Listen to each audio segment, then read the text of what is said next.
All right, strap in everyone for a deep dive that's going to really stretch our minds. Oh, yeah. We're talking the entire lifespan of the universe. A whole shebang. From the Big Bang. To the very, very end. You know, you listeners sent in some amazing excerpts from 2 books. Yeah. The 5 Ages of the Universe. Okay. And Until the End of Time, and just skimming them, my mind is already blown. Well, get ready, because we're going on a wild ride. Oh, I'm ready. We're talking about the familiar stars and galaxies, Yeah. but then going way beyond to realms where black holes evaporate, Okay. and even where universes might be born inside of other universes. So basically, by the end of this, Yeah. our listener is going to be a walking cosmic encyclopedia. Exactly. They'll be able to win any debate about the future. Perfect. I love it. Before we get too far ahead of ourselves, though, Yeah. let's start with something a little more familiar, okay? Okay, so the universe as we know it, Yeah. it's about 10 billion years old, Right. constantly expanding. And filled with more stars than we can even imagine. More than we can count, that's for sure. But here's something I've always wondered. What's that?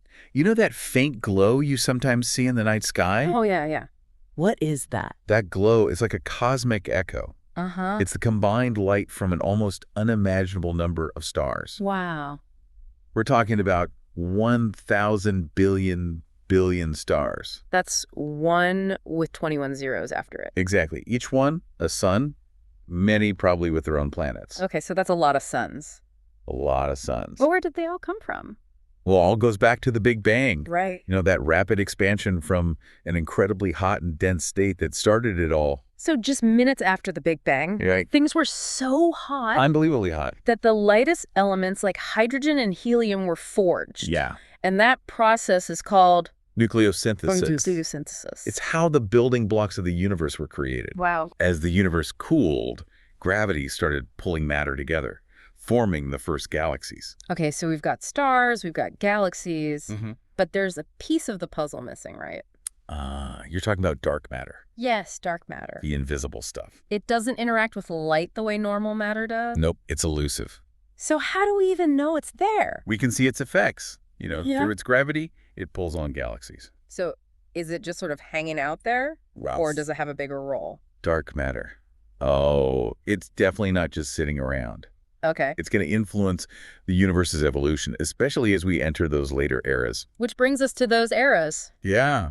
We're currently in the stelliferous era, a time of stars. Right. Stars are the main characters right now. They come in different sizes, different lifespans. Some are huge, some are tiny. So what determines how long a star lives? Well, size matters, Okay. but it's more about the rate at which they burn their fuel. You've got a star like our sun, it'll live for about 10 billion years. Okay. But then you've got red dwarfs. Those are the most common type of star. Mhm. They're much smaller, Okay. cooler. And they sip their fuel. Yeah, they really take their time, you know. So how long do they last? Trillions of years. Trillions. Trillions. That means even after our sun dies, Yeah, red dwarfs will still be shining. shining bright. Maybe even with planets around them. It's possible some scientists even think that red dwarf systems might be the most common places for life to exist in the universe. So while our sun is middle-aged, Basically, some stars are just babies. cosmic babies. I love it. But eventually, even those long-lived stars will run out of fuel. So what happens then? That's when we enter what's called the degenerate era. Degenerate era. Star formation stops, Okay. and the universe is dominated by the remnants of dead stars. So like white dwarfs. White dwarfs, What's your on star? neutron stars. Black holes. A whole gang's here. You know, white dwarfs are fascinating. Oh, yeah. They're incredibly dense. It's like squeezing the entire mass of the sun into a sphere the size of Earth. What's going on inside those things? They're like the cooling embers of a star's core, Okay. held together by gravity and quantum mechanics. They hold onto their plate for a long time, right? Billions of years. Billions of years. Wow. But there's something even more mind-blowing about white dwarfs. Okay, lay it on me. One of our sources suggested that life could exist Wait, hold on. Yeah. Life? around a dead star. How is that even possible? It's all about dark matter, you see. Okay. The idea is that dark matter particles could be captured, annihilated within a white dwarf, releasing energy. So a white dwarf, even though it's a stellar corpse, Right. could still be a place for life. Mind-blowing, isn't it? It really is. But eventually, even those white dwarfs fade, Yeah. And then what? That's when black holes take center stage. The black hole era. The black hole era. These mysterious objects become the dominant features. They're not just cosmic vacuum cleaners, you know. I'm ready to dive deeper into the black hole era. Oh, we'll get there. Black holes are so mysterious. And time itself behaves differently around them. But let's save that conversation for part 2. Sounds good to me. All right, we're going to take a quick break. Okay. And when we come back, we'll be entering the black hole era. It's going to be epic. Stay tuned. Okay, so we're back and ready to dive headfirst into this black hole era. It's going to be a wild ride. It really is. You know, we've got these incredibly dense objects, Yeah. warping space-time, gobbling up matter. It's a pretty dramatic shift from the star-filled universe we're used to. It sounds a bit ominous, to be honest. But black holes aren't just about destruction, you know? Okay, tell me more about that. They might actually hold clues to some of the universe's biggest secrets. Okay, I'm listening. Remember how we were talking about those huge EE timescales? Yeah, those mind-boggling timescales. The black holes really put that into perspective. How so? For a black hole with the mass of our sun, just to completely evaporate. Okay. Through Hawking radiation, Ooh. we're talking about 10 to the power of 68 years. 10 to the power of 68. It's hard to even fathom. If you started counting seconds at the Big Bang, Right? you wouldn't even be close to the end of a black hole's lifespan. Nope, not even close. So black holes really are the last survivors. Yeah, they're the ultimate long haulers. But what happens in this black hole era?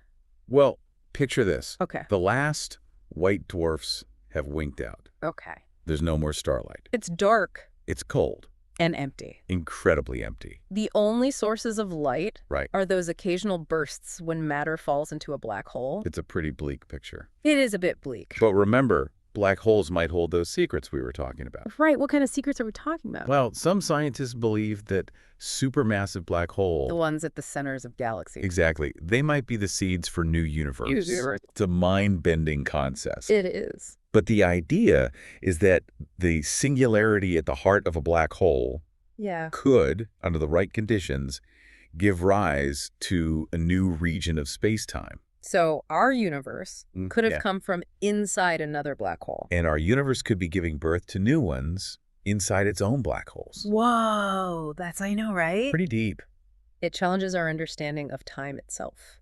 because we think of time as linear. Yeah, flowing in one direction. But near a black hole, gravity warps time. It slows down as you approach the event horizon. Right, that point of no return. Exactly. So if you were watching someone fall into a black hole, Yeah. it would look like they were slowing down. Almost frozen in time. But what would it feel like for the person falling in? That's where things get really interesting. Okay, tell me more. From their perspective, they would just keep falling, Okay. experiencing stronger and stronger gravity. What happens at the singularity? At the very center of a black hole. Yeah. That's still a mystery. One of the biggest mysteries in physics. Absolutely.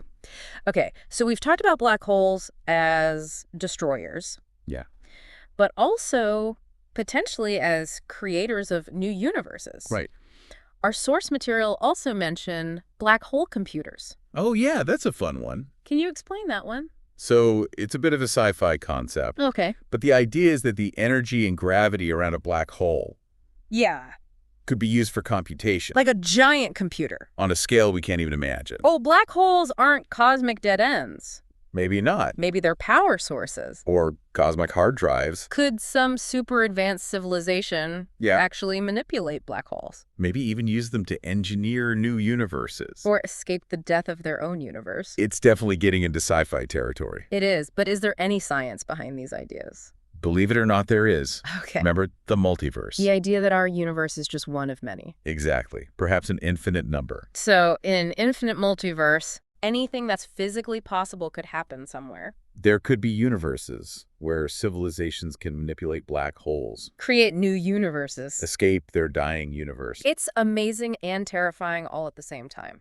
It really makes you think. It makes you wonder about the role of intelligence in all of this. Exactly. Is it just to observe the universe? Or is it to shape the universe? You know, to guide its evolution?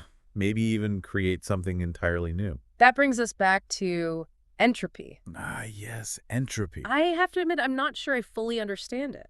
Well, think of entropy as a measure of disorder. Okay. The more entropy a system has, the more disordered it is. Like a messy room. Exactly. Yeah. And the second law of thermodynamics tells us that in a closed system, Yeah. entropy always increases over time. So the universe is slowly becoming more and more disordered. Like a room that never gets cleaned. And eventually, it reaches a state of maximum entropy. Often called heat death. Everything is evenly distributed, no more usable energy, Nothing left to drive any processes. including life. Right. So even with black holes lasting for so long, eventually they evaporate too. And the universe just ends. In a cold, dark whimper. It's a bit of a bleak picture. It is bleak. But remember, we're talking about timescales that are almost impossible to grasp. And there are still so many unknowns. So many twists and turns. So there's still hope. Oh, absolutely. Or at least room for more mind-blowing possibilities. Always. Okay, I like that. One of those possibilities which our source material talks about are Boltzmann brains. Boltzmann brains. They're a trip. I've heard of them, but remind me. Okay, so imagine the far, far future. Okay. Everything has decayed. Maximum entropy. A vast, empty universe. But even in this seemingly dead universe, quantum fluctuations can still happen. Those tiny bursts of energy popping in and out of existence. Exactly. Now imagine a fluctuation so rare that it creates a brain. A brain. A fully formed, functioning brain. With memories and thoughts. Even a sense of self-awareness. So instead of evolving over billions of years, life could just pop into existence. From the quantum foam. That's a lot to process. It is. So are we Boltzmann brains? How would we even know? That's a deep rabbit hole. It is. Okay, so we've got black holes creating new universes. Yeah. Civilizations manipulating space-time.